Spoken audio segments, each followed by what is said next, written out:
Good day, everyone. Good day, Mrs. Ruth Labastida. I'm here to report Section 7 of Writing the Various Types of Essays, Techniques, and Procedures. This is under our course LT212, Techniques in Advanced Composition. I am Edelyn P. Nuñez, MS AGEC, first year.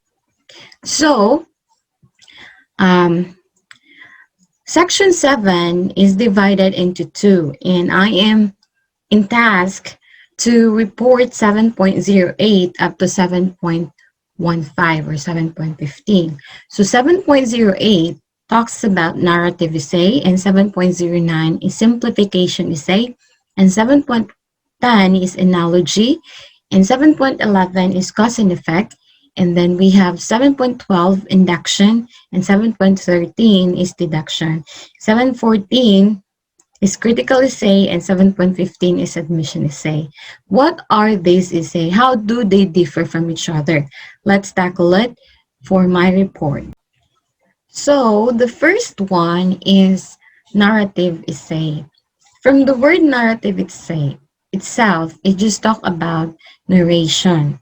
And the characteristic of this it is just telling a story about intrinsic detail. It could be fictional or factual. But what is intrinsic? It is about yourself, or it is personal rewarding. So you're writing it because you like to do it. You like to write it, and you are interested to write something about it. So it could be fictional or factual. Like it is not true, or you want to write it because it's true. So it's either of the two. Now, how to do narrative essay? First is we will have the characterization, the text organization, exposition, features, and theme. Now, how do they differ from each other? These five of narrative essay. First is characterization. When we say characterization, you are writing about someone who is a protagonist. A protagonist is a main character that is dealing with your essay. You're talking about him or her.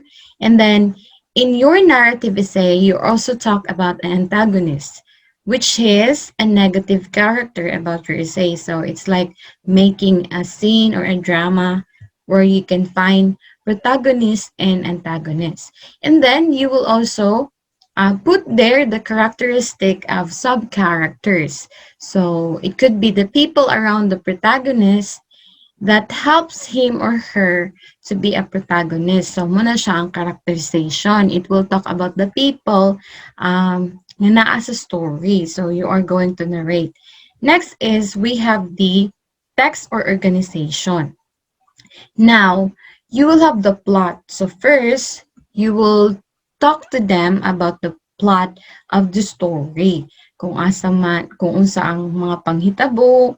And then next is the setting. Setting is where the story happened, or your narration happened. Kung asa na siya nga story nga imuhang generate, asa na siya na hitabo. And then you will have the unity of time, place, and action. Dapat ang ihang time, kuan pud sa place, o ang ihang action, nag-relate siya, na sila'y kanabang significance ang nahitabo sa ilang pag-time. For example, nag-snowboarding siya, nga pagkahuman, dito rin siya sa desert. Tapos ang pag-snowboarding kung nasa sa desert, and then the action also itself. And then it should be chronological order. When we say chronological order, there is a sequence. It could be a sequence on how someone attained his or her dream, on how someone attained kung naunsa siya pagkahitabo nga nganong nadisgrasya siya, or nganong nahimo siyang superhero. That is chronological order. So naay kasunod. And next, we have the exposition.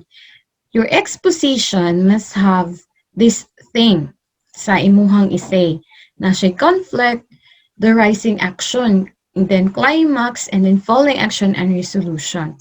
The rising action is katong padung na siya sa climax, kanang Pananglitan katong Samara Clara imo to siyang inarrate. Di ba ang rise in action niya nga katong duha sila ka magsuon nga swap, I mean nga duha ka bata nga na-swap. Nya hangtod nag-climax na nga nasabtan sa iyang mga magpapa nga dili dahil sila ilang anak si Mara, nagkabaylo dahil sila sa pagkabata. Then following action, naghinahinay sila og accept sa ilahang anak nga bag-o, and then kanang ilang gi-accept ang fact nga nagka-swapping ang ilang mga anak, and then the resolution becomes nga nagka-kuan na sila, nagka-family na sila o nagka-good in terms na sila. So, you're going to narrate it. And then, we also have these features. Features could have the language and style. We could have the 5 W's to answer your narrative essay, which is who, kinsa man, and then what, unsa man, and then when, kanus aman, and then where, asa man, ug why. Why certain nga imuhang gipang story or imuhang generate nahitabo, kinsa man na siya, unsa man ang nahitabo. When, so you're going to narrate. That's how you narrate a features narrative essay. So you need to have the language and style with 5 WH question, the who, what, when, and where, and why. Then we have the theme. This one, you will have the message and the moral of the story, or the one you have you narrate. And what is the mood of your narrative essay? It could be happy, sad, or love. You're feeling in love, that's why you write, or you wrote some narrative essay. And your purpose of writing, you're narrating something, so because you want to show nga na ka nang love amidst this pandemic, you are narrating some factual evidences nga imuhang generate, and then mabasa sa mga readers nga naay moral ani nga bisan pa man og daghang nahitabo sa pandemic, nakuan gyapon na resolusyonan og napoy mga good side nga nahitabo. So your purpose of writing, unsa imong rason nganong naghimo ka anang narration. And these are the example of narrative essay. So as I said, kuan na siya kanang intrinsic, kanang nagsuwat ka ana because you like to do it, kanang nasa imong self ba, kanang pareho anang sa diary, di ba, kay you're writing something because you like to remember something, because your day was great or your day was sad, so you write it. So just like, for example, my first job, it talks about yourself. And the playground victory, it could be another one, or it could be someone you know. And then the happiest moment in my life. So as I have said, intrinsic jud kaayo ang narrative essay. So as you yourself, you already know kung unsa ang nahitabo, asa, diin. And then we also have here the embarrassing moment in my life. So it's not really happy because it's embarrassing, but you want to write an essay about it, so you're doing a narrative essay. Okay, embarrassing man, so unsa man hitabo adto, you will have chronological order, and then you will have characterization. You have my vision for my future. So vision, unsa man ang imong gusto in the future. And if we talk about vision and then future sa imong kaugalingon, you are narrating in 5 years from now, I will be like this, and I want to be like this. So that is just narrative essay because you're talking or you're writing about yourself, and it is intrinsic. So self-rewarding. You're writing because you self-reward sa pagbuhat ana imong kaugalingon nga gusto nimong isuwat na siya. That is narrative essay. Okay. Now we are here in 7.9, 7.09, exemplification essay. But before we proceed to the next slide, I'm gonna tell you what is the meaning of exemplification. It says here that it provides example about something. So It provides example about something. Now, when do we use in simplification? We use that to explain and clarify something. Now, you need to answer this question and you need to provide example about that. So example is, are you an optimistic or pessimistic person? What is an optimistic? Optimistic person is, are you viewing things the positive way, or are you a pessimistic person? If there is something suggestion, you're looking the bad sides nga. That's not good. It will never happen. May problem nga buhaton na. That is pessimistic person. Now, you will explain that. For example, I am a optimistic person. So in your sentences, you will provide example. Why are you an pessimistic or optimistic person? So you will just add another example to what you've written to add interest to your explanation. So mag-explain ka nga. May tanang imong gi-choose kay optimistic person ka. I am an optimistic person. My mother told me like that, and then you will add interest. For example, I love to play piano, and then even though when I was starting, kanang kapoy kaayo, and many discouraged me, even my sister, ginaan ko nga di jud nako kaya, but look what I've now. I'm really good at playing piano. So you will add interest sa imuhang kuan sa imuhang essay. That is exemplification. Pagka man mag-add na pud kag another example. Add another example to what you've written to persuade the reader that he or she should be optimistic or pessimistic too. So, the next, sige ni magsuot sa imuhang essay at the bottom or kanang in the previous one, murag imuhang i-persuade ang reader. So, nang persuade? Persuade is something nga maghimo lagi sad kag optimistic nga tawo. Or di gani sa imong essay man ka mahimo sad lagi ka nga pessimistic nga tawo. Murag imuha silang iinganyo nga kuan nga mahimong ikaw. So that is exemplification. Una, mag-explain ka sa imong kaugalingon or a certain topic, and then pagkahuman imo na siyang butangan og example, and then sa ikatulo imos lang inganyo nga mapareho sa imuha or mapareho sa imuhang topic nga gihatag. So that is exemplification. Now, technique in making exemplification essay. The techniques are, first is you need to provide enough example. Okay, usually manggod pag reader, and then we need to persuade them. Nice jud og na kay mga example, kay kung na example ka nga ihatag, murag makaingon ang tao, bitaw no, hindi jud nga mahimo kang ingon ani. And then choose representative samples nga kanang kuan jud siya ba, kanang rational nga mga sample, kanang katuuhan nga mga sample. Then use transition. This is, I have another topic for this. Use transition. And then transition is like naa kay mga for example, for instance, in fact, namely, specifically, that is, and thus, kanang kuan. Mag-example gani ka, na mag-explain na ka.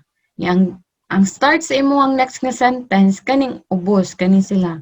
You can use the for example, for instance, in fact, namely, specifically, that is, or thus. Muna siyang imuhang gamitin nga transition, kanang mag-provide na kang mga example. So, you can choose.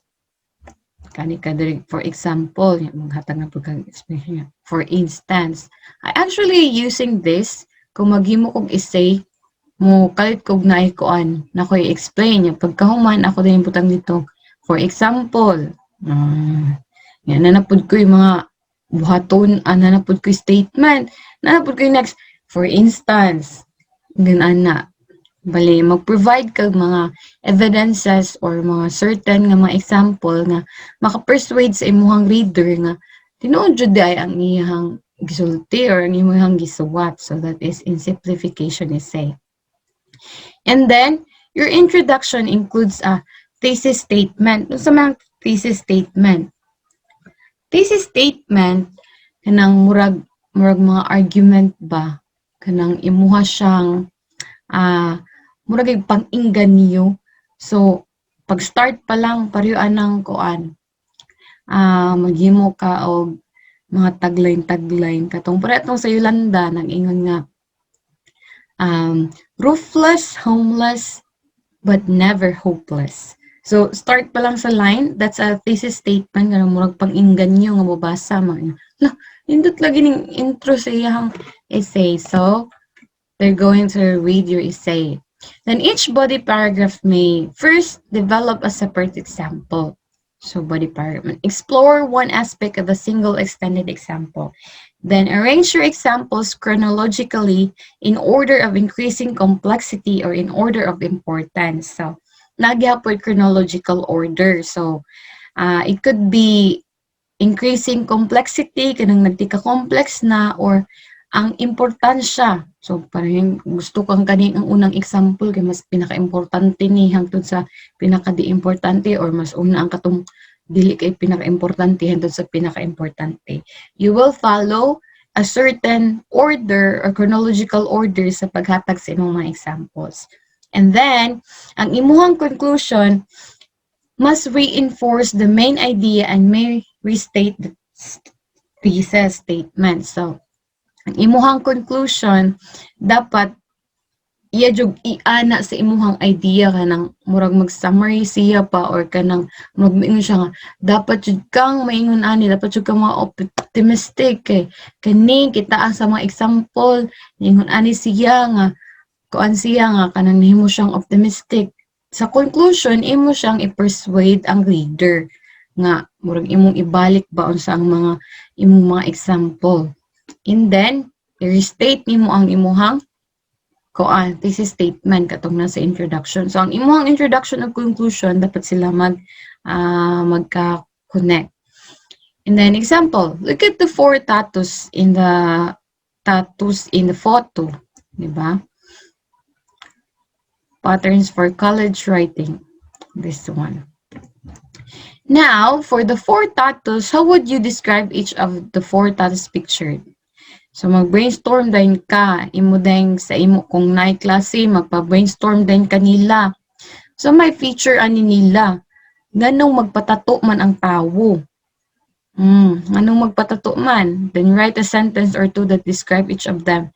Mag-imo din ni silang suwatan. Ako siyang bukton, laki niya, rose. Imbis nga, this one is for girly ang rose, but it was imprinted to his body. And then, kanipod siya, girl siya. And then, this one is boy. Imo siyang i-describe. And then, next is you will write one sentence general statement that sum up your idea about the tattoo. So, unsa man imuhang idea sa abot sa pagpatato. So, maghimo din ka og statement. Ang mga magpatato kay mga isog nga tawo. Niya, imo din ang ingat to nga. Why do you think people get tattoos? Tattoo. And then, do you see tattoo as way for people to express themselves? Imo ba nang nakita nga ang mga nagpatato is because they want to express themselves? Nakita ba na nimo imo din isot ito. My grandfather had a tattoo in his chest just to show nga love niya ako ang lula. That's actually a truth. Kaya akong lulo, nagpatato siya diri and that is to express his love sa akong lula. So, how romantic, right? Do people use tattoo to express individuality? Ila ba nang gi-express nga para mahimo silang tatak nila? So, for example, kung naay mga crime scene, kitaan nga hinga nagkay-tattoo, uy, si kuan na siya, kay nagtattoo diha. So, magkuan kag example, pwede na nimong example ang katong mga crime scene nga nakuan siya na kanang nahimo siyang identity ang ihang tattoo. Our tattoo are form of rebellion. So, do you think nga ang katong magpatato, nag-rebel sila sa ilahang family or not? Kanang mga mga gangster. Usually, when we see someone who has a tattoo, kung ano siya kanang, for me, when I see someone nga magpatato kay murag nag-rebel or just including sa fraternity, maingon ana. So, do you have enough example to support your general statement about the tattoo? So, ang imong statement, ang first nimo nga statement, imo na siyang kuanan, ganang providean og example. Would you ever get a tattoo? So, sa imong kaugalingon, ganahan ba ka magpatato? Now, for our activity, I will entask to you two essay. The first one is exemplification, and the second one is the admission essay. Next is I'm gonna talk to you about the techniques for analogy essay. Now, this one is quite interesting because it's analogy. And let's find out what is an analogy essay. So, they are both athletic, graceful, and crowd pleasing. So the two of them are both athletic, this one and this one. But we are comparing this one to an animal, which is a dolphin. So, an analogy say is showing similarities between two unlike things. So what I have shown to you earlier was a man being compared to a dolphin. It was an easy option when we compare a person to an animal and explain how a person is like a force of nature. So, in nature in a person, it's really easy to give their similarities. I mean, it's not easy to give their similarities because they're unlike stuff, a person and an animal. And then show how a piece of technology is like a living thing. So you're showing something, a thing that it looks like a living thing or it acts like a living thing. What is an example of that? A computer. If you just figure it out, a computer is like a human being. It has a CPU, which is the brain.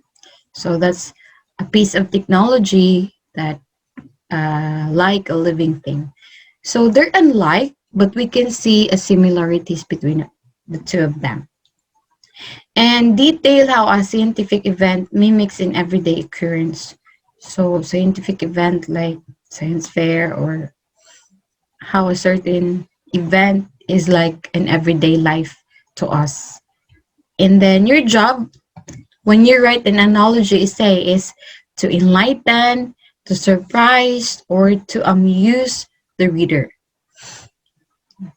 Now, when you write analogy, you need to think outside the box.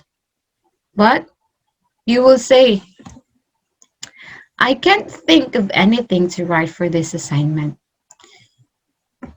So this person say, you dude, get out of the box, think creatively is good preparation for all the types of writing you will do in the future classes. So someone should go out of the box to have creatively preparation for the future classes. So this one is good. One example of analogy is making similarities of a person to an animal. So this one is a person, and she's talking about his lazy brother comparing to his her favorite dog or her dog. They are the same. His lazy brother, which is Fred, and his dog, the dog's name is Killer. They're the same. Why? Because all they do is just to sleep, scratch, and eat. So this is the mean sister. She's comparing his brother to his dog, that they're the same. So that's it. And next is a person being compared to a force of nature. So this girl is thinking about his father's anger is like a hurricane. Why is that so? There are warning signs, high winds, and lots of destruction. So when your father is angry, or this father is angry, she said that his father is like a hurricane because there is a warning sign. When a father is angry, we can see on his face that he is frowning and he's ready to get angry. Suko na gani ang imong papa, makita na sa imong now. So there is a warning sign just like the hurricane, and high winds, mutaas dayon ang tingog, and lots of destruction, ma-distracting ka. So that is a person being compared to the nature. The next one is a piece of technology being compared to a living thing, sa manang living thing na kinabuhi. So this boyfriend has a used car, and he's comparing it with his car. He's unreliable, requires high maintenance, and isn't much to look at. Yeah, but I do have a fat wallet. Ooh. This girl is comparing her boyfriend, to his car. Look at the car. Unreliable and high maintenance and isn't much to look at. Ooh. They're not really the same because this one is a person and this one is a car. But his girlfriend is comparing him to his car. And that is an analogy. A piece of technology is like a living thing. So that is example of analogy. Another one example is this boy. He's comparing his girlfriend to his cell phone. Busy when I need her, expensive if I spend too much time with her, and always going off when I want some quiet. Ooh. His girlfriend. He's comparing his girlfriend to a cell phone. Naku no, ang iyang girlfriend mura og cellphone. Busy kung kinahanglanon, unya mahal. Kay mag-spend ka og a lot of time sa cellphone. And then always going off when I want some quiet. Gusto kagilom niya, saba na noa. Sometimes our cell phone are like that, right? And then you can also have a scientific event is like an everyday occurrence. How is that? So this boy is comparing a traffic jam to a heart attack. Roads are like arteries, mga veins, kanang agianan sa dugo. Cars are like blood cells, tumuagi sa to ang mga ugat. And an accident is like a blockage. So mura siya heart attack. Kung matabunan na ganing ato ang mga agianan sa dugo, di ba kay magsakit dayon ang atong kasing-kasing. So this guy is comparing or having an analogy of a traffic jam to a heart attack. So that is a scientific event, is like an everyday occurrence. That is analogy. And this guy, papers will be rewarded for originality and thoughtfulness, and penalized for banality and boringness. So, what is that? A plus. So this one he's talking about having an original. So if you have an original one, so you will be rewarded and penalized for banality and boringness. So the next one this is a concrete example if you really make an essay. So this one is comparing a classroom to a solar system. How do we compare a classroom to a solar system? So analogy. Muna siyang na siya murag certain nga imong hunahon ba nga. Bitaw no, ang solar system mura siya og classroom. Pero giunsa? So that's the question. Now, the sun will act like the professor. It is the center of the solar system. The sun is the center of the solar system, so as the professor. Because when the professor is teaching, he or she is in front of the class. And light and heat, the light and the heat nga iyang gihatag sa sun is the information and the knowledge that we are acquiring. Kita man kinuhay na ang mga planets. Then we have radiating light and heat is instruction. Kanang mga light nga gipanghatag muna siya instruction. Then Mercury, the planet na, the suck up. Who is those suck up people? Close to the sun. So close to the professor. Those students that are sitting in front row, first to approach after class. So they're the suck up. Kanang humanang klase mo, approach dahin sila.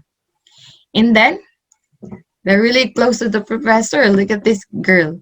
Nisha, what a great lecture today, professor. Here, I have a little something for you. Ang hatag, ng mga sip-sip. Wala siya ang the suck up. And then, the temperature on surface facing professor, attitude toward coarse material in the professor's presence. So, amo na siya ang temperature, ang kainiton sa presence. Kung lubatan ba ka, or manginit ba ka, or mamugno ba ka, kung naani mo ang professor ni mo. Temperature and surface facing away, resistance or real learning. So, temperature nga kuan kanang gamay or bugnaw means that you are resistant to real learning. Di ka ganahan nga makasabot og tinud-aray. And then we have here the Venus, the snab one. Are you the Venus inside your classroom? Or do you know someone or your students sa inyong mga estudyante, mga ma'am and sir? Nga snab, you can call him or her the Venus in the solar system, because he or she is a snab. Yes, darling, I do know more than you, but I have no plans to share. Get your own A's. So snob girl are really smart, but they don't want to share. Smart students. They are smart, but they don't want to share. Cloud cover students mysteriously. So we have the cloud cover. Ang gi-cover ani kung may cloud. So they are really mysterious students. And then reflective brightness, ang ni-reflect nga kahayag. Student demonstration of intelligence. So di ba kung mo-reflect ang kahayag, mo-reflect ang imong gitudlo sa imong mga estudyante, mo-reflect na sila yung mga nasabtan. Paingon ka nga, right yun yung bataan na just sila yung nasabtan. So that is students' demonstration of intelligence. And greenhouse effect on planet surface. And willingness to communicate.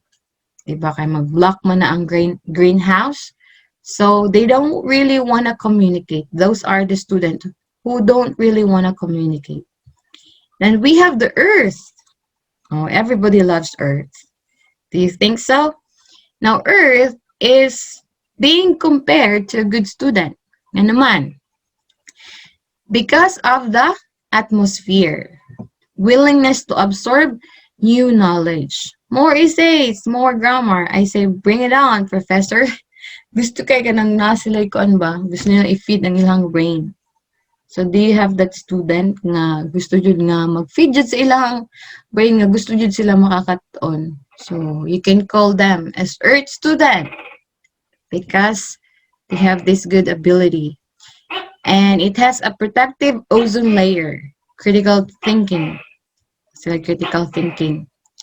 And then presence of life, working creatively with the coarse material. Magkuan sila, mag-work sila, pinaagi sa mga module, ilahad yung ginabuhat. So those are the earth student. And we have the Mars, the slacker.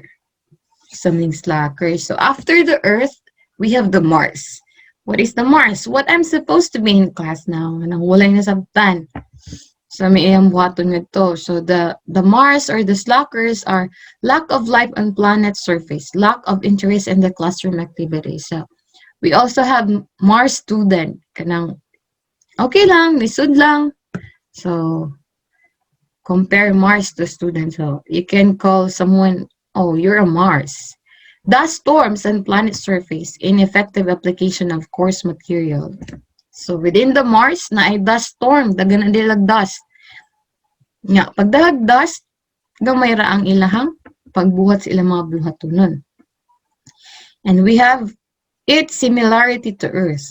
Atmosphere, temperature, gravity, ability, just not classroom ability. So naa siya ability, pero wala niya gina-demonstrate. So that is Mars, the slacker. Do you have that? Then Jupiter, the returning student. Ooh, that might be what the textbook says, but it's not how we do it at the job site. Tiguang na ni siya. Energy and light of the planet. Real-world experiences of the student. Na siya experience outside the classroom. And then may siya, muna gisulti sa libro, pero sa tinuod, dili mo ni siya maong may tabo. So those are the returning student. The Jupiter 1, output from the planet, complementary information to the professor's instructions. So, complementary, kinang, sige siya sulti about sa, gisulti sa professor nga, oh, sakto na, oh, kana, support siya sa professor. And we have the Saturn, the smart ass. And then the chicken says, I'll have a chocolate milkshakes and the smart ass. Ring attract attention. Rings attract attention. Wisecracks attract attention. So, smart ass. Ring deflects interest in planet. Wisecracks deflect appreciation of students' intellect. So, ang Saturn, di ba kay murag nindot kay siya kitaon? So, sa Saturn, ang iya lang yung nakapanindot is ang ring. Because of the ring, Saturn is being compared to the smart ass students. Na naa sila'y mga bright nga, gwapo pa jud. And we have the Neptune, Uranus, Neptune, and Pluto. The back row gang. Ooh, they're a gang. And they're at the back. What to happen with the backliner? Mga naasaluyo nga mga estudyante. What do they do? It is really distance from the earth. Physical and emotional distance in classroom. So, layo sila, di ba? Ang mga nasa luyo, mga tabian ng mga nasa luyo, nga hilig ka na sila og kanang ilang kaugalingon lang. So, nasa sila distance sa classroom. Then, few known facts about them. Professor uncertainty about the learning of the student. Dili sure, ang kita nga mga maista, nga nabaray nakantiguhan sila. Okay, they are the back row gang. Mga mag-friends na sila nga nasa luyo. So, moto siya ang techniques for analogy essay. So, sa example, katong solar system or the planet, i-compare niya ang planet, the solar system to a classroom. So, that's how you do it. Now, we are now in 7.11, how to write a cause and effect essay. But before that, we will discuss first what is a cause and effect essay. We all know nga, ang cause and effect, they are related to each other. They have a certain relationship nga. Ang cause, nandiyan na siya effect. For example, lightning can cause a fire. So the effect is the lightning. The cause is the lightning, and then the effect is the fire. And then, if a student doesn't study for a test, dili siya maka-answer og tarong. So that is a cause and effect relationship.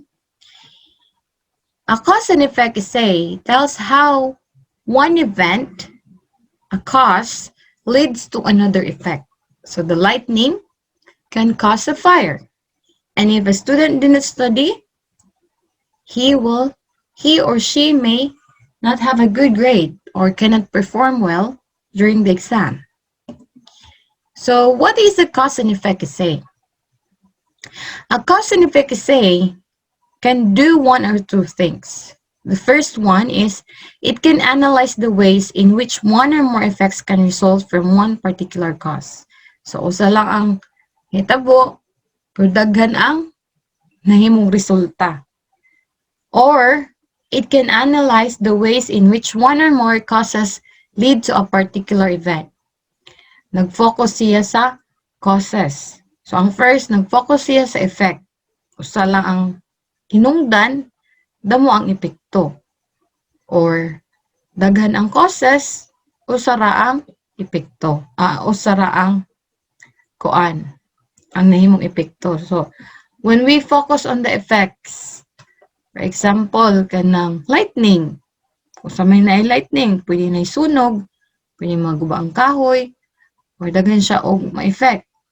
Kung dili pod mag-study ang student, daghan may tabo niya, gamay siya grade, or kanang ma-fail siya, ma-discourage siya. And then we have here the focus on the causes. Moong magkasakit ka because you have lack of sleep. And then wala kay tarong kaon. Usa man ang mahimong epekto adto. So you will get sick. There are a lot of causes kung masakiton ka. So that is focuses on the causes. Now, we have tip in making a cause and effect essay. If you write a 5-paragraph essay, we usually focus on the cause or the effects. It is not so much a cause and effect essay as a cause or effect essay. So, different ang and, cause and effect, and cause or effect essay are two different essay. Thesis statement in the introduction will tell if the essay is about causes or effects. So, for example, mayroon ka nga maxi peel or pons or a lot of things will make you beautiful. So, daghan kayo kag causes para mahimo kang beautiful. So, that could be a thesis statement. And then, are there kinds of causes? There are different types of causes. What we first see are often the superficial contributing reason. Hiding just out of sight are the fundamental causes. The single and most important cause is the primary cause. For example, pollution is caused by transportation, manufacturing, and humans. So, muna siya. Ang kinds of causes, na ay mga kinds of causes. Pero ang pinaka most and important cause is ang primary cause. Muna siya ang mag-contribute sa effect. So those are. Can we write on effects? Makasuwat ba sad ta og epekto? Yes, we can. Not every cause-effect essay is about the causes. Dili lang kay it's all about the causes. What is the effect of caffeine? Caffeine. In fact, some may enter on the effects of a single cause. Example topic. What are the effects of air pollution? So, ang imong thesis, magkuan din ka og mga statement gikan sa mga famous or sa mga research. Air pollution negatively affects plants, animals, and humans. Is that even true? Okay, that's true. Kung negatively affects when we say na siya harm siya sa mga plants or animals and humans, air pollution negatively affects. What makes a great topic? When selecting topics for this type of essay, a good writer should consider questions such as, what is the end effect? Is there a primary effect or there are several effects? Is there one primary cause or are there several causes?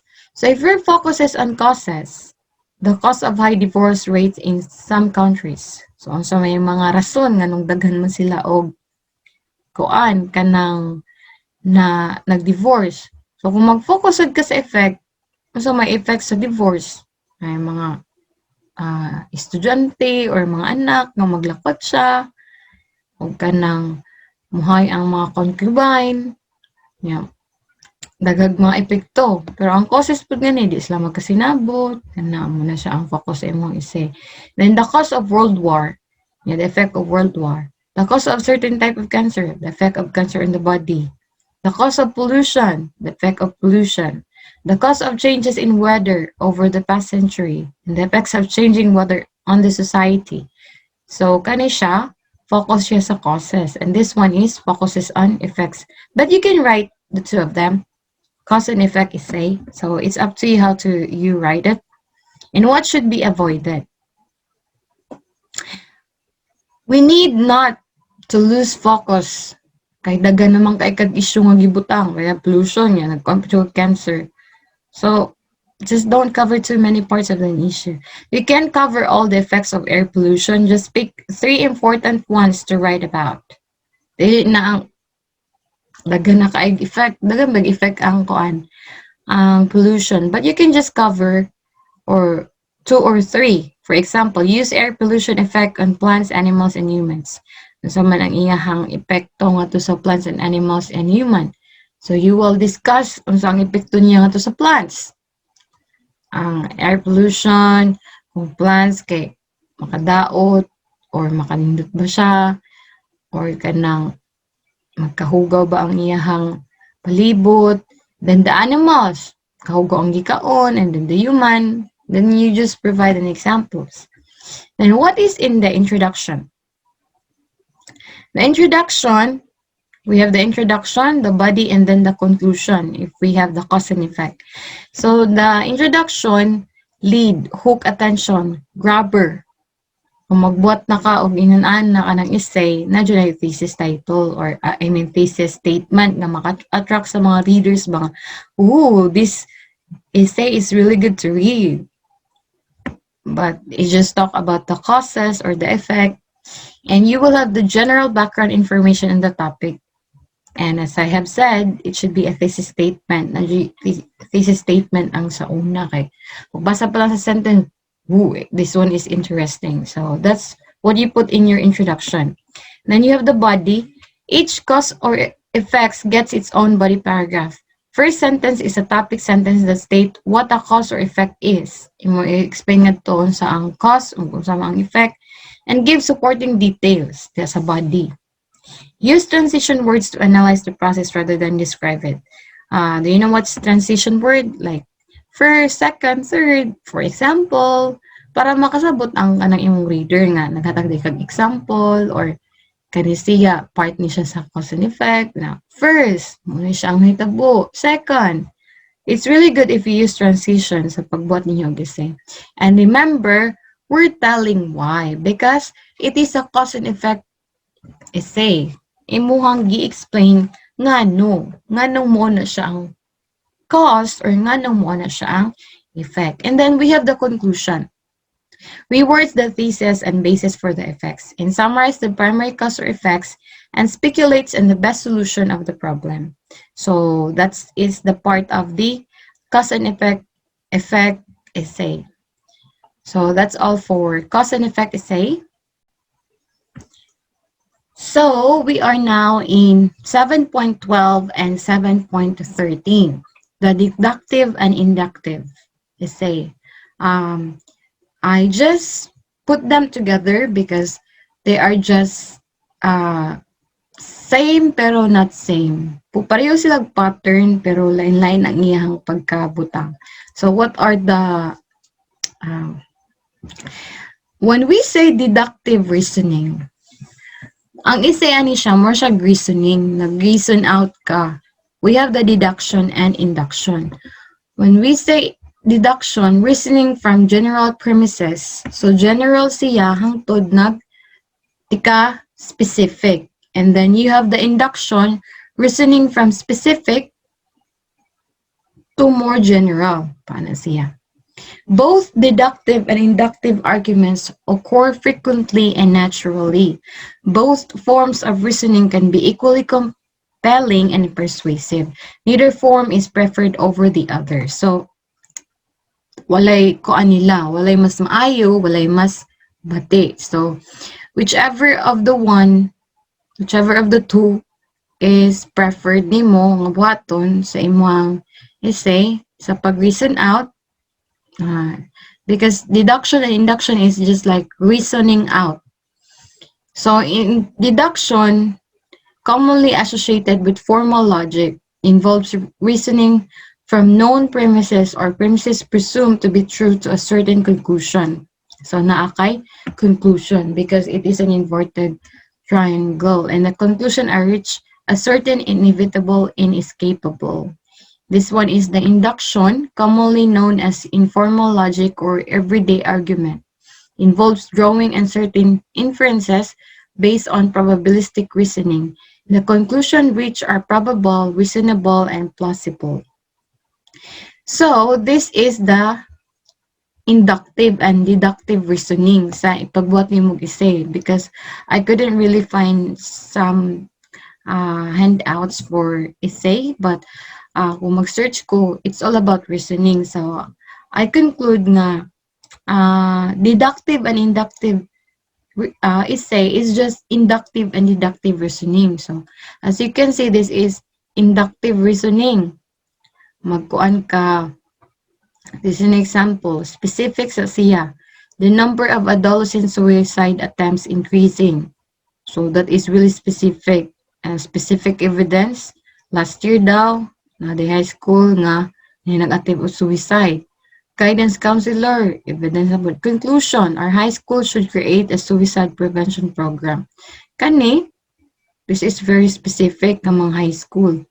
Nga ani, nag-conclude na siya. Nga tanan na our high school man. So regardless of asa siya nabutang. Be careful to base a conclusion on insufficient evidence. Be careful not kuno ka nga di ka mag-imong conclusion o gamay ra imong ebidensya, not to base a conclusion on insufficient evidence. And deductive reasoning, mag-generalize ka una, and then generalize, and then specific, and then conclusion. That one. So that is deductive and inductive essay, how you do it. So right now, we are in critical essay. Critical essay is the type of academic writing where the author analyzes and evaluates a text. For an essay to become critical, you need to claim a text, particular ideas, and then support the claim with evidences. So from the word critical essay, it's like you're stating the pros and cons of a certain imuhang topic. And then you need to support that with evidences. That is critical essay. So critical essay has three parts: the introduction, the main body, and then the conclusion. Now, what is inside the introduction? Your introduction should include a general statement about the topic or a thesis statement about your topic that will catch the attention of the reader. And then the context, a specific statement in the purpose of the essay or the thesis statement, which should include your main points. For example, it is the purpose of the essay to explore. So what's the purpose of your essay? About your topic that you're going to discuss throughout the essay that you are writing. So that should be included in the introduction. The next one is the main body. Main body, each developing paragraph should have first a topic sentence. So in your body, you need to have a topic sentence. Example to support the claim. Referencing anang magatag kag example sa imuhang topic nga imong gi-introduce na within the main body. And then contrasting sentences. Kanang mag-state sa kaugkuan kanang statement nga mukuan mo kanang approve sa imuhang statement. Pero imo sad na siyang maghatag pod kag contrasting sentence kanang kabaliktaran. So you will use conjunction, however, nevertheless, kanang mga transition ng mga word, you will use conjunction just like however and nevertheless. Then you will conclude sentences to sum up in brief. So inigsulti na nimo no. Na kay mga example at the end mo yung napud kag the sum or in brief. So those are connecting words gihapon. So, for example, argues that or states that naa siya uh, mga referencing sa main body. The last part of the critical essay is the conclusion. The conclusion should recall the issues raised in the introduction. So, imo i-recall, nag-introduce man ka og issue sa introduction nga, gi-support nimo sa main body. Sa conclusion, imong i-raise again ang katong gibutang sa introduction. Summarize the main points of the essay. Imong i-summarize ang main points sa essay and then come to a clear and logical conclusion without introducing any new ideas. So, tingalig mag-conclude ka nga, nanapod ka gi-open nga another nga topic. So, your conclusion should be clear and logical conclusion. And then, I will give you some example.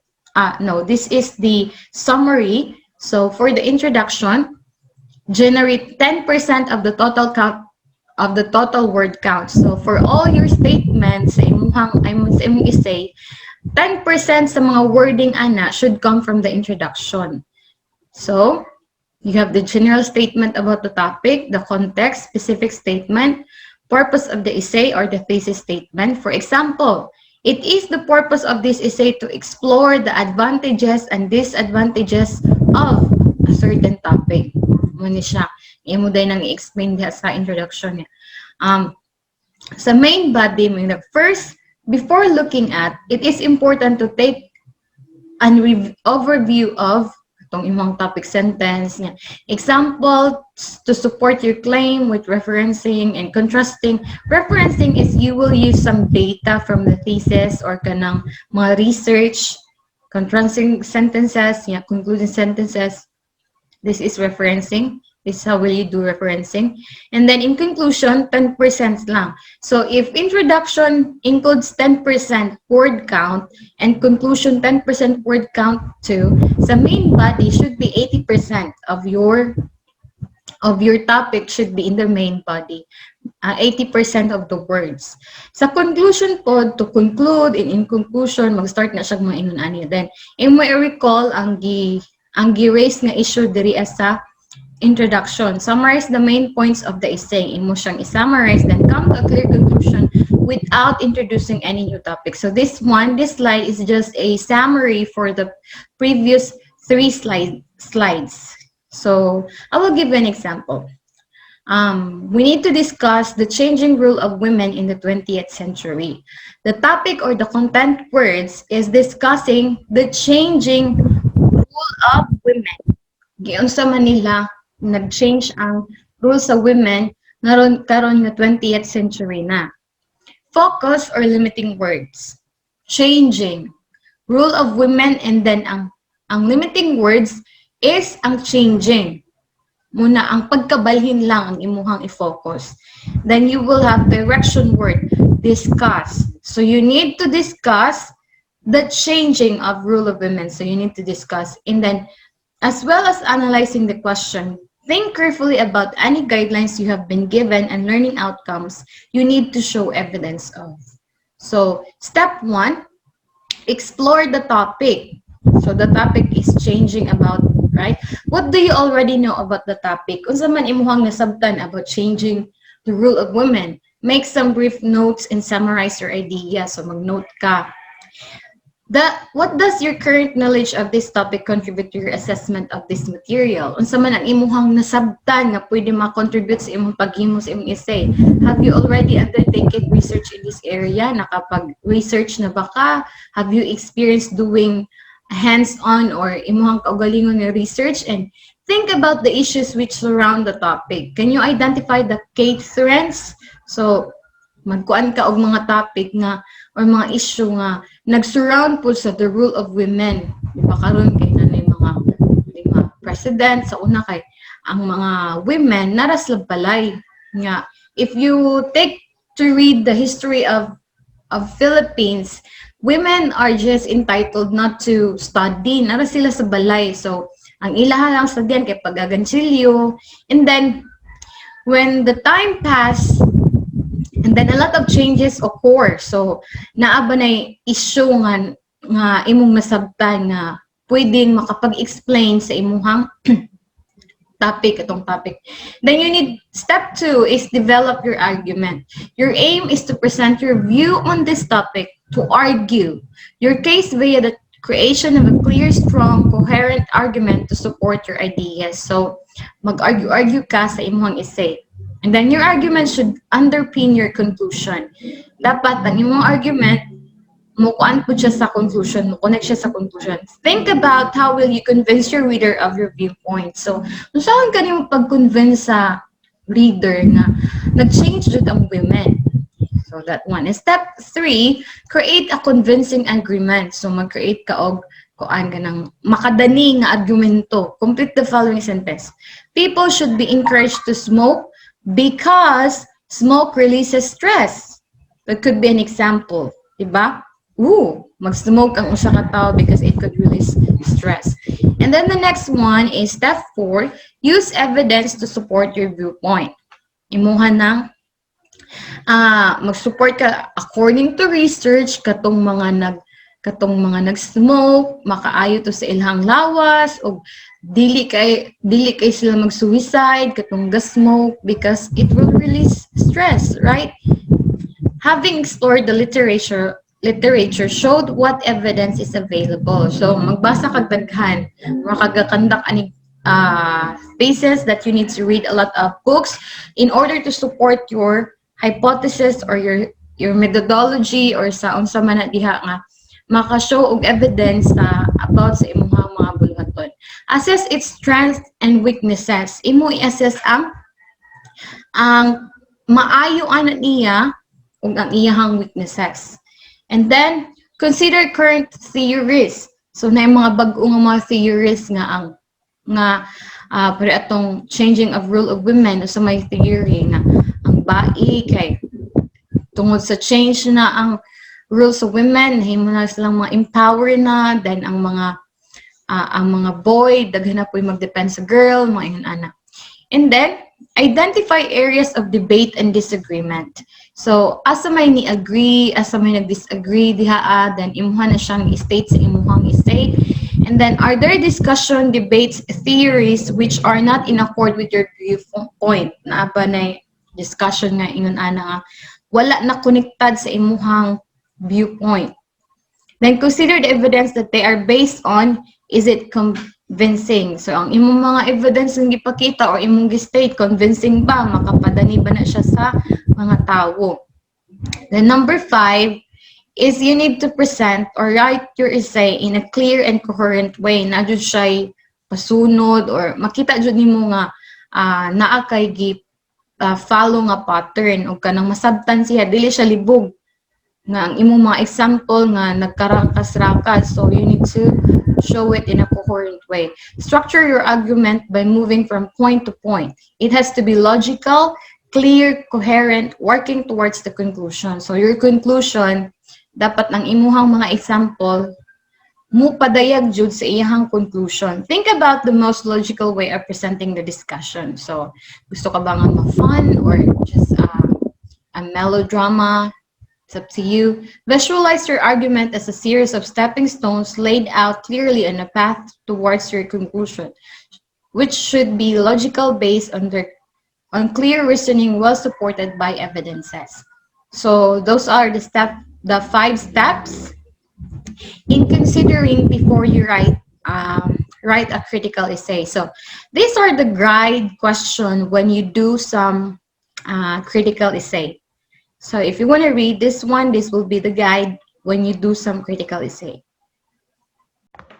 Okay, now we're down to the last type of essay that I'm going to discuss to you in my report, which is 7.15, the admission essay. Admission essay is usually ginabuhat ni siya sa abroad or kanang kanang mga other nga school nga to sa abroad kay before sila mag-college ngadto maghatag sana sila og admission essay sa college nga ilahang sudlan. Pero diri sa in my time wala man na admission essay sa ako nga time. I don't know how about karon sa K-12, but admission essay is something you write for you to get admitted. So, ang example nga akong ihatag kaninyo karon is the college admission essay.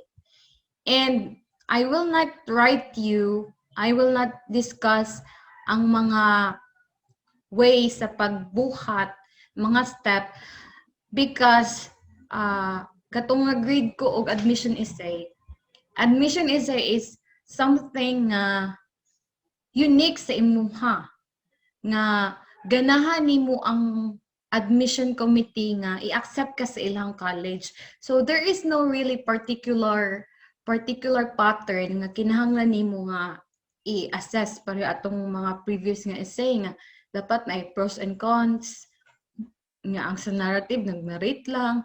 But when we say admission essay, it's free writing, whatever you'd like to do or whatever you like to write could be.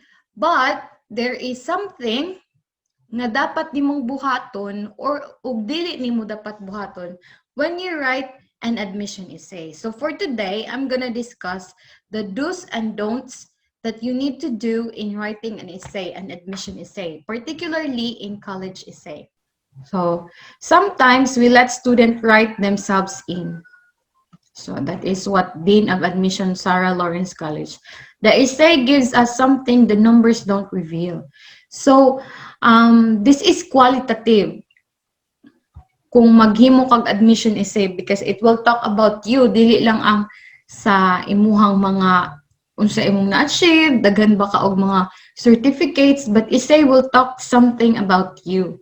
Then the essay can be a powerful tipper in close cases. Panitan na ika ng pareho ra mo school sa admission. Unya, kanindot man ang essay sa usa. So, pwede kang ikaw makuha compare ato ang walay hapit nindot nga essay or ang iyahang mga documents are same with your documents in iyang score, but you are writing a good essay, di ikaw jud ang pilion. So, ang college essay or ang admission essay nga imong buhaton, the do's. Give the admission officer a reason to keep reading. So, tagaan nimo og rason ang admission officer nga ganahan jud siya mobasa. So, sa pag-start pa lang, sa imuhang introduction, maghatag na jud kag daghan nga effort anha. Kay, di man unang mo basa ang admission officer. One technique is to create mystery or in the first paragraph.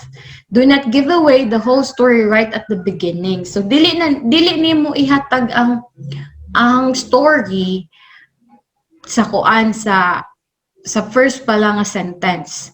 But nana kay murag pang-akit ba? For example, katong nag-try man kog admission essay kanang niingon ka nga homeless. Roofless, homeless, but never hopeless. Oh, rhyming siya no niya. Na siya thought, na wag tangan og atop, na wag tangan og balay, pero wala na wag tangan og paglaom. So, catchy kay siya nga, mabasa din ang admission officer nga, unsa kay nahitabuan niya, nganong nawag tangan man ni siya atop, nawag tangan man ni siya og balay. The intro can shrink when you need to be concise. One vivid sentence might do. So, klaro nga sentence might do. Example is, my favorite science project was a complete failure. Kani, nice kay siya, no? Laon sa kaiyahang project. So, ma-excite dayon ang ang officer nga niingon siya nga iyahang favorite science project kay complete failure. Kasayang ba? It's a failure. Focus on the message. The key to an effective essay is to focus on the message you wish to tell the reader. Unsa man ang imuhang mensahe nga gusto nimong ipadangat ngadto sa mga admission officer. Don't get so involved telling a detailed story that the important message gets buried. Okay. Usually pag ang admission essay nana sila mga 500 lang ka words or usa lang ka papel. So, dili ka dapat detailed because if you are too detailed, dili na nimo masulti ang uban pa kay detalyado man kay ka. Then, keep it personal. The college wants to learn more about you, not one of your friends or one of your relatives. It should be your story that can come from only you. So, imuha jong kaugalingon nga story. It should not be a story the student sitting next to you can tell, and the person next to them, and the person next in the high school, in the next town or the next state. It should be your story. Meaning, dili ka mukuha og lain nga story from the other person, but your own story. So, and then you need to prove it. Develop your main idea with vivid and specific facts, events, and examples. Maghatag ka og prove ana nga imo siyang i-explain nga to nga I love math, but not directly nga love math nimo. Imong i-prove nga to nga nakadaog kag math contest and you were really happy nga mura kag nagkaon og ice cream sa imong favorite food. Oh, that's how you do it. Imong gi-emphasize nga ganahan kag math, but not directly telling on the essay nga ganahan kag math. There's a big difference between simply stating a point of view and letting an idea unfold in the details. So, example, the boring engineering. I like to be surrounded by people with a variety of backgrounds and interests. Kung ano siya, no, general kay siya nga, ganahan kong gingon ani. But the much better is, during that night, I sang the theme song from Casablanca with a baseball coach who thinks he's a boogie. Boogie is like, one. And discuss Marxism with a little old lady and heard more than I ever wanted to know about some woman's gallbladder operation. Diba? Wala niya gisulti nga, ganahan siya o maminaw sa mga background o interest sa other people. But na-focus niya diri ang mga background sa nahitabo sa iyang mga palibot. The woman, the baseball coach, and the song from Casablanca. Diba? And then you need to be specific.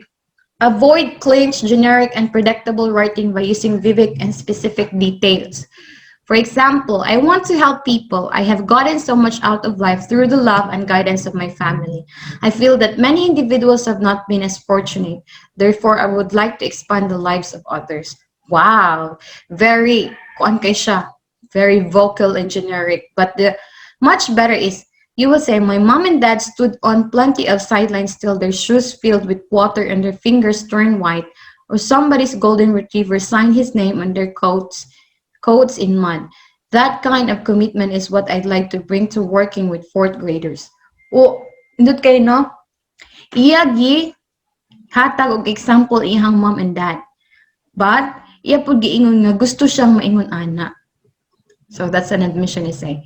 Show, don't tell. Good example. When night fell upon the summit, I stared at slowly appearing stars until they completely filled the night sky. Despite the windy condition and below freezing temperature, I could not tear myself away. Know your subject. Any factual errors in this essay will reveal that you really haven't thought deeply about your choice. For example, writing that you want to attend Syracuse University to major in international business would be a blunder. Kaya nga naman, Syracuse University, wala sila international business major. Yan, nag-apply ka nga to university. So, you should know the university itself nga imuhang gi-applyan.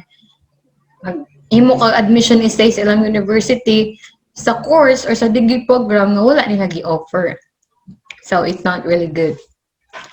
Then, make sure when you make your essay, nag-answer siya sa question nga gusto sa maestro or sa admission officer nga imuhang answeran. Daghan kaayo sila, usually ang uban nga essay kay autobiography about sa ilahang self, pero nakalimtan nila nga mag-answer sa mga question nga gusto nga ipasabot or gusto nga masabtan sa admission officer. Pagka mo ni magsuwat, you will ask yourself, is every single sentence crucial to the essay? Crucial ba siya sa imuhang essay? Na ba siya gamit sa imuhang essay? You need to ask every sentence that you made. Then vary your sentences and your transition. Dapat lain-lain ang imuhang transition. Dili lang kayo magamit ka sa nevertheless, furthermore, or consequently. Essay pod, ang best essay, na siya variety of strength, sentence length, ang katas-on within a paragraph, given paragraph, dili lang kay sa usa ka sentence, tag 5 ra ka words. You should have lengthy words and shorty words, sentences. Use active voice verbs. Nga naman mag-use makag active voice kay ang active voice short siya o more direct siya compare sa passive voice. For example, the tray of food was dropped by the waiter. So, maging pa, ano sa may hitabo sa tray? And na-drop din siya sa waiter. But the active voice, wala na siya kaning was. The waiter dropped the tray of food. As you can see, if you count the words, mas gamay ang active words, active sentence or active voice nga sentence. And then conclude effectively, imo siyang i-conclude effectively, but avoid summarizing. Imo ra gi-summarize imong life. No, mag-conclude lang ka about sa man imong mahatag nga conclusion. Muuna ang last nimo nga chance sa conclusion nga ma-persuade nimo ang admission officer. Make it interesting for a long-lasting impression.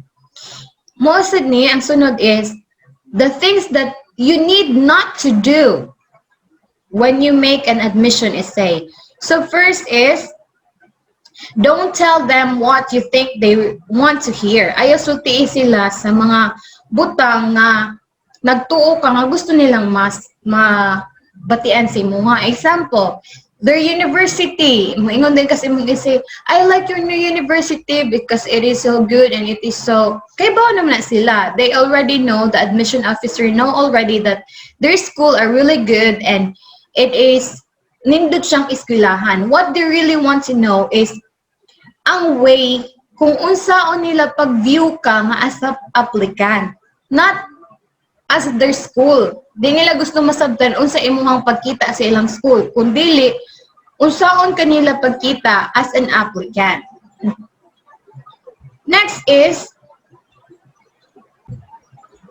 sorry it's raining but I hope dili siya maka-disturb sa ako ang recording. And then when you write essay, you should always remember na ang kanang mga nagbasa sa imuhang essay is dili na sila old person, mga stuffy people, mga professor, mga lisod na kaayo, mga kutihan kaayo. Some of them are really just fresh graduate or kanang upay pagkakuan sa ilahang school or bago pa lang na-hire sa ilahang school. So, do not visualize nga ang mubasa sa imong essay are mga old people. Not all admission officer are old people. Okay? Don't be cynical or condensing. Kanang makasakit nga istorya. So, kung magsuwat na ka o makasakit nga istorya, then don't write it anymore. If you feel like your wordings are really offensive, your sentence is offensive to someone, culture, or to some people, then don't put it there. Okay? And next, please don't write a resume.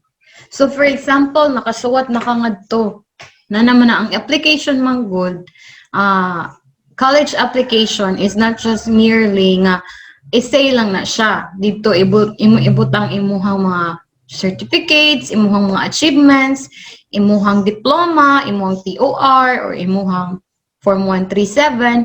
So, do not write that anymore. Kay, mura lang kag gisuwat lang nimo balik ang imuhang resume. Ang may tabuan na, mahuyab lang ang mubasa sa imuha, that admission officer. Do not mention your GPA or SAT or ACT scores in your essay. For example, don't say, during my junior year, I played first singles on the tennis team, served on the student council, maintained a B+ average, and traveled to France and worked at a cheese factory. So, ayaw nagbuhata kay mabasa naman nila sa imong mga application, sa imong mga certificates. So, you don't need to write them all. Okay? Then, don't tell the story of your life. Ayaw na pag-story imong life, hangtod bata ka, hangtod nahimo kang dako. So, do not write that one. Do not be very focused. Just take a small glimpse of it. For example, kani, a single Christmas Eve Mass or Yom Kippur service. Di ba, dili na tibuok niyang kinabuhi.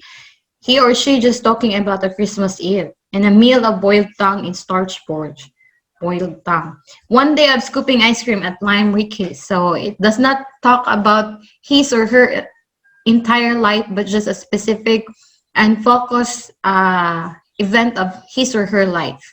Then don't use 50 words when 5 will do. So for example, mga unnecessary words. In society today, where in fact you can just write directly as now. Di na ka mga flowery words. Short sentences are more forceful because they are direct. So for example, this one. Over the years, it has been pointed out to me by my parents, friends, and teachers, and I even noticed this about myself as well, that I am not the neatest person in the world. But ang meaning rade ana, I am a slug. Go on. So why make a lot of words when you can just sum up in 3 words? So don't use 50 words when 5 will do. Don't bore the reader. Be interesting. So ang imuhang admission essay should be interesting. Kanang pagbasa pa lang, na sila masabtan about yourself and dili lang gabasa lang sila og something informative or biography. They want to be interested sa kung magbasa sila. May mo silang interesado sa imuhang pagbasa. However, don't try to be so memorable that you come off as too eccentric na nasa imuhang kaugalingon. Don't use cliche word. If your essay says any or all of the below, then take them out. This one. Mga cliche words, kanang mga overuse na gani nga mga words, kanang I learn, my lesson, I always learn from my mistake. These are cliche words, meaning, sige na siya balik-balik. Normal na siya nga, ginabutang. Again, don't use cliche. Again, this one. The only way to improve upon the above sentiments would be to enrich them with concrete details and use a more personal perspective. For example, it is not about telling them what you've done, but it's about showing them who you are. Dili kung unsa ang imuhang nadawat, kundi you need to show them kung kinsa man jud ka. Don't use a quote for the quote for sake. Gamit kag quote sa igbaw niya, dili ra day siya dili ra day siya ma-explain sa ubos. Unless you are going to use a quotation as the basis for your essay overall, it's best to stick with your own words. Stick lang ka sa imuhang kaugalingong words. You have a limited number of words. Make them your own. So, dapat imuhang kaugalingon nga essay ang imuhang buhaton. Don't use pre-packaged or predictable generic statement. Kanang, pareho ani, I choose college X because college X is committed to learning and I want to learn. Learning is important. Of course, everybody knows learning is important and everybody knows that's why you apply for that college because you want to learn. It's so predictable. And don't rely on how-to guides. How to do this, don't adhere too rigid to their formulas. Na may mga kuan. Mga how to do essay. Definitely don't use their example topics. What my room says about me, essay is way overdone. That is overdone. Don't thesaurus your essay. To use your own voice. Admission officer can tell rigid from a high school student. Big words, especially when misused, detract from the essay and makes the essay sound contrived. So, kung makagamit malanday kag mga simple word, ayaw na lang itong gamita itong mga lagwom nga word. Kana na lang ang fit jud nga word para ana nga sentence. Good writers use the best words, not the biggest word. Best word, not the biggest word. Okay? Don't thesaurus. Ngita pa jud kag synonym ana para lang manindot ng imong essay. However, don't use slang. So, di ka gana kag short nga word, so you will just use lol. Alam mo, laugh my ass out. BTW, by the way. Dili ni siya, pwede ni mo gamiton sa essay because it's so informal. Slang terms and excessively casual tone should be eliminated. This one should be eliminated. If you have this done in your essay, then eliminate it. And you have to avoid words such as very, a lot, cool, awesome, and nice because they are too overused na sila. And most and especially, don't plagiarize. Kahit tungod nindot siya nga essay or daghan ang nakaad-ganahan ana, imo na siyang kapihon niya, imo lang siya editon. No, no, no, no, don't do that. Don't plagiarize because plagiarization is against the law. Unsa pa ka na ang mga admission officer nga magbasa sa imong admission essay, so don't plagiarize. And definitely do not buy it off the internet. So, ayaw lang kuha sa internet or magbayad ka gikan sa internet because the admission people can tell and they mark, they say DDI when they concluded that daddy did it. Don't recycle essay. Don't use the same answer for entirely two different questions. Lazy. For example, imuhang kuya nakasulod siya nga college, ayaw na to gamita ang iyaha pong essay para makasulod sa other nga college. Admission officer from Northwestern can tell if they are handed an essay that answered those questions. So, balik-balik lang ang ilahang essay nga nabasa. Don't mention college X in college-wise essay. Oo, kay magsilo sila.